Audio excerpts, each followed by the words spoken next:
Good day to you, everyone. Happy Passover. I am making this quick video with some amazingly incredible news stories. The strategic U.S. and Iranian allegiance that is being forced into conception right now. It is just amazing what is happening.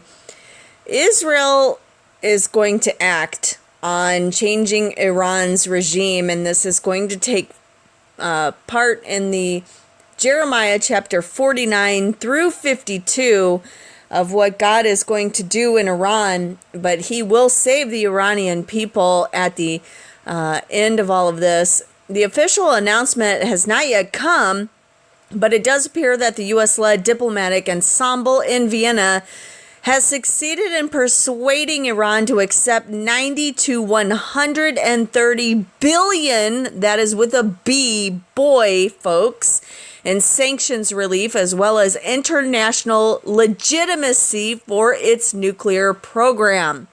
What? This so that the Islamic State can continue its passion for, quote-unquote, peaceful scientific research, which is so peaceful that it has to be conducted deep inside of a mountain. The other important news you need to know is Isaiah chapter 17 is coming to pass. Israeli jets carried out airstrikes near the Syrian capital of Damascus on Thursday night for the second time in under a week. The Syrian state military media said an Israeli air raid targeted certain positions near Damascus. They have not been reporting any casualties or damage. The Syrian air defense systems fired at the attacking Israeli aircraft, and residents in the area heard and felt many explosions. Shortly before the Syrian media reports, Israelis near the northern border filmed the IAF jets flying overhead. Folks, what also is taking place? Laser-based defense array is going to be deployed within this year, Bennett says, as the Prime Minister Naftali Bennett said on Tuesday evening that Israel will deploy a laser air defensive system to protect against rockets and UAVs within the year. He said the system would be first deployed in the south, where Israeli towns have been bedeviled by attacks from the Gaza Strip. Eventually, Israel will be surrounded by a laser wall that protects us from rockets, missiles, and UAV. Folks, biblical times are upon us. Not only is there just wars and rumors of wars, there are catastrophic floods and landslides that have killed more than 300 people in Durban, KwaZulu-Natal, South Africa. They're claiming that 306 people have been killed in severe flooding and landsliding affecting the South African Natal province, particularly in the city of Durban. Since April 10th, there are still missing people, and the death toll continues to rise. There is 85,000 earthquakes in Antarctica Orca submarine volcano. Also, abortion is now the leading cause of death worldwide, killing 73 million human beings every year, with the number of the pro-abortion Guttmacher Institute, the United Nations, and the WHO is much higher than other recent estimates. The figure, which lifenews.com reported about this earlier the year, put the number of abortions worldwide at 42.6 million in 2021. Now they are killing more than 73 million unborn babies every year, folks. Wake up. It is time to know that God is coming, and you better be repentant, because the Lord is going to hold you accountable for your decisions, your choices that you are making in life. In other news, Dutch leader has warned the New World Order is upon us, greatest danger of our life. The three major trends responsible for plaguing the West are immigration, supranational legislation, and climate change that emerged from Marxist ideology. Theory explains that these trends have emerged from Marxist ideology sold to the public as a higher and utopian state of existence, but that is eventually dystopian and is doomed to fail. He further illustrates that we as human beings are in need of a sense of community, but that these three major globalist projects are undermining this very foundation of our humanity, folks. We are in war. This is a spiritual warfare of evil against good. And folks, you better strap on your righteous pants and you better gird your loins because we are in it for the long haul. Hooks in the jaw, Ezekiel 38 and 39 coming to pass right before our eyes as Europe aims to wean itself off Russian fossil fuel because of the Ukrainian invasion. Israel hopes to help fill this gap with gas from its offshore reserves. European Union states remain divided on the timescale, but the European Commission President Ursula von der Leyen has said the bloc hopes to phase out its dependency on Russia gas and oil and coal by 2027. Israel could build one or more pipelines, potentially via Greece or Turkey. Folks, please go to my Patreon page. Please sign up to be a Patreon member because I drop some bombshell videos over there. It is worth your money. It is worth your time. It is worth my time that we can all know what is going on. Thank you so much for your support. This potential pipeline, it will increase the quantity of gas piped not only to Egypt to be liquefied and shipped off, but into Greece and through Turkey, folks. Ezekiel 38 and 39 in our face right now. So breaking news, this is pretty incredible, folks. This is coming out of India100.com. Watching this news escalate all over the internet right now, it's not getting any attention that I know of. Russia state TV host says World War III has already started. On a recent airing of a Russian state TV show, host Olga Skabaevia, however her name is pronounced, told Russian citizens the reason the special operations is taking so long is because World War III has started and Russia is fighting NATO. BBC reporter Francis Scar shared a clip of Skabaeva 37 on Channel 1 explaining the reason the special military operation is taking so long. One can safely call what has been escalated into World War III. Scar translated her report that absolutely for sure right now we are fighting NATO infrastructure, if not NATO itself. So this is rumors and rumors of wars, folks. And I think what is very interesting is that Ukraine just destroyed a ship. And it's gone. It's sunk. I don't know how many loss of lives there was. But World War III has just now been fully declared within Russia. The other thing that's going on in Russia right now that you should be aware of is Russia just handed over Afghan embassy in Moscow to the Taliban. This is huge, folks. This is huge. Russia has handed over the Afghan embassy in Moscow to the Taliban, becoming the latest country to accredit Taliban-appointed diplomats without recognizing the 8-month-old government. The Taliban, which seized power by force last August of 2021, have yet to be formally recognized by any country So, folks, things are getting pretty ramped up right now. I wanted to also bring to you metro.co.uk. Russia State TV declares World War III has started after the sinking of Moskva.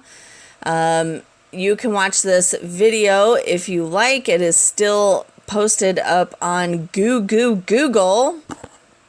So the Kremlin's main propaganda mouthpiece went into meltdown last night after the flagship of the Black Sea was taken out.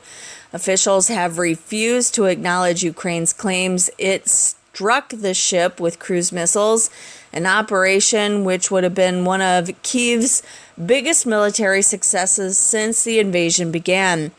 Despite Russian insistence, it sunk because of a fire. The Ukrainian capital was struck by rockets overnight. A sign Putin wants revenge for the drowning of the prized naval asset. The city has been spared aerial bombardments since Russian troops pulled out from the north, but there are strikes against Kyiv in locations further west. Olga, who is one of Putin's leading propagandists, told the viewers Western support for Ukraine amounted to direct conflict with Russia, saying what it's escalated into can safely be called World War III. That's entirely for sure. Now we're definitely fighting against NATO infrastructure, if not NATO itself. Folks, this is just ramping up in unbelievable fashion, out of control. Folks, I can't begin to tell you how much biblical prophecy is coming into play right now, but it is definitely ramping up. One of the guests that was on Olga's show likened the sinking of the Moskva to an attack on Russian soil, despite the criminals and criminal. Yeah, I guess you could call it that too. The Kremlin's insistent it went down because of a fire. Game on. Everybody's a criminal in war, folks. It's just how this works. So some pro-Ukrainian sources had added that the Moskva was taken out in operations using drones to confuse its anti-missile defense systems, with its guns distracted by the unmanned aircraft hovering above it. 2 Neptune cruise missiles were fired from land and hit the port side of the warship. The strike triggered an explosion in the ammunition storehouse and a fire, a detail confirmed in part by the Kremlin. Russia said that all 500 crew on board were evacuated, but it's likely there were many fatalities. It is the largest vessel to be sunk in combat since the Royal Navy took out the Belgrano during the Falkland War, and the most significant naval casualty since the Second World War. Folks, look up. Our redemption is coming soon. And why is Russia handing everything over to the Taliban right now, especially the embassy in Moscow? That's some strange news. I don't really understand what is going on here. This past Saturday, the Taliban praised Moscow's decision to hand over the Afghan embassy. It was handed over to the IEA through its appointed diplomat. This is unbelievable, but it is absolutely what coincides with Ezekiel 38 and 39. These are the hooks in the jaw that is going to bring Gog into the fray of World War III. Not only has Russia backed this, but also China was involved in this backing. They had some huge fancy dinner that invited these Talibani people, these terrorists, into their talks. So while they are up front agreeing with them, they have yet to formally acknowledge the Taliban from Kabul, the government that is formed in Kabul. former ambassador, Afghan ambassador to China, Javid Hahim, him and his entire cabinet basically just resigned because of this recognition of the Taliban. And he and his staff at the host country, China, have basically completely resigned from their offices.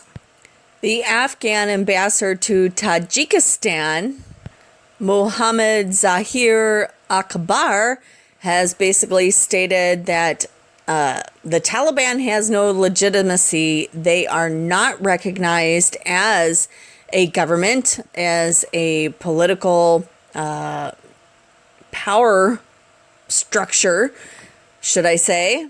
He states that the Taliban has no legitimate claim nationally or internationally to be a government. So a lot of people are opposing this, but Russia just backed their legitimacy along with China, which, might I add, China is one of the biggest receptors of the biggest store of lithium in the country of Afghanistan. They're the ones who are going to be powering your Teslas, folks. Aren't you glad you fund slavery and oppression by buying these products, folks? This is despicable. While they are saying out of one side of their lips that the Afghan people will be able to commence life as usual, where girls will be able to attend school and get educated, the other side of their mouth is saying, no, we're going to abuse them and we will subjugate our women and our people to our whims. Folks, this is a hostile takeover of Afghanistan. Please pray for our Christian brothers and sisters who are still trapped there to this day, thanks to the old Biden regime. Thanks for stopping by to watch. I will have more in the coming days. Like I said, I am opening up my Patreon channel. I am going to be talking about some virulent things, shall I say, and I cannot post this on any other site. May look to Rumble to see some of these videos pop up, but I'm putting most of this behind Patreon for however long it lasts, and I will be posting these volatile content. You really want to come check this out. It is behind a paywall for a reason, because I believe that my time and your time is well worth our livelihoods right now. Expect to see the bombshell video come to Patreon probably Sunday. It depends on how deep this rabbit hole goes. I have so much information I need to tell you. It could be Monday by the time that I post this video. Obviously, Passover is in the works right now. I'm trying to get a video out so that people in all the time zones can participate. I'm going to try my best to get live tonight. But here in Alaska, the in-between evenings does not happen until 9:20 p.m. So I know that most people's Passover is already complete. They have done their Passover service. So I want to make sure that everybody gets a chance to view that. I posted a video. It is slowly getting uploaded. This is why I don't do videos per se to audio videos, because it just takes so long and my internet is so slow. I love you all. Thanks for coming by to watch. Keeping you updated on what's going on in this crazy world called Earth. Love you all. Maranatha. Look up. Our redemption is coming. Love you. And Maranatha, everyone.